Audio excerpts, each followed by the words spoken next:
रामकृष्ण हरी महाराष्ट्र वारकरी ज्ञान चॅनल मध्ये आपण सर्वांचं मनपूर्वक हार्दिक स्वागत। आपण आपल्या विद्यार्थ्यांच्या मनामध्ये काही प्रश्नांची उत्तर जाणून घेणार आहोत। तर आजचा प्रश्न विचारतो आहे विराज ठाकर। बघूया त्याचा कुठला प्रश्न आहे। रामकृष्ण हरी, माझे नाव विराज रवी ठाकर, मी इयत्ता 6वी मध्ये शिकतो। महाराज, मला एक प्रश्न पडलाय, कलियुगामध्ये भगवंत प्राप्तीचे सोपे साधन कोणते? तर विराजच्या मनामध्ये प्रश्न आहे की कलियुग आहे आणि याच्यामध्ये भगवंताची प्राप्ती करून घेण्यासाठी कुठलं साधन महत्वाचं आहे, कोणतं साधन केलं म्हणजे भगवंताची प्राप्ती होते। तर अनेक संतांनी आपल्याला सांगून ठेवलेलं आहे, कलियुगा माझे करावे कीर्तन, तेने नारायण देईल भेटी।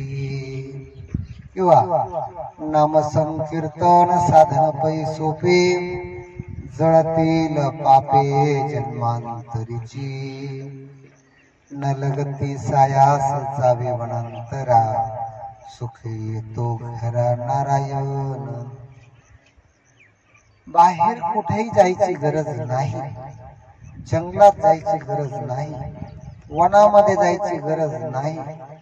सोपं, सुलभ आणि अत्यंत प्रभावी असं साधन कुठलं आहे तर ते भगवंताचं नाव आहे। पवित्रामध्ये पवित्र आहे, पवित्राणाम पवित्रम, पवित्रामध्ये पवित्र आहे। मंगलानांच मंगलम, मंगल मध्ये मंगल आहे असं हे देवाचं नाव आहे। फक्त ते घ्यायचंय, कसं घ्यायचंय? आवडीनं घ्यायचंय, भगवंताच्या भक्तीसाठी घ्यायचे, प्राप्तीसाठी घ्यायचे। आवडीने घेतल्याच्या नंतर आपल्या जीवनामध्ये जो काही बदल होणार आहे आणि भगवंताची प्राप्ती आपल्याला होणार आहे। कारण की 9 विधा भक्ती सांगितलेली, कलियुगामध्ये 9 प्रकारची भक्ती आहे। श्रवणम, कीर्तनम, अर्चनम, वंदनम, दास्यसेवन, अशी जी 9 विधा भक्ती आहे।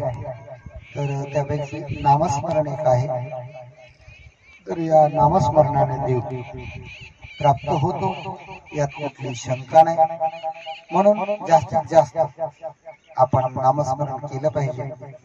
आपल्या जीवनातही भगवंताची कृपा करून घेतली पाहिजे, आपल्या जीवनाचाही उद्धार आपण करून घेतला पाहिजे। आपण सर्वजण नामस्मरण कराल अशी सद्बुद्धी संत श्रेष्ठ ज्ञानेश्वर माऊली चरणी आपण मागूया। आणि या ठिकाणी आपल्या प्रश्नाचं उत्तर आपण दिलेलं आहे। धन्यवाद। रामकृष्ण हरी। व्हिडिओ जर आवडला तर व्हिडिओला शेअर करा, चॅनलला सबस्क्राईब करा आणि आपल्या मनात काही प्रश्न असतील तर अवश्य कमेंट करा आणि चांगले विचार ऐका आणि आनंदी राहा। धन्यवाद। रामकृष्ण।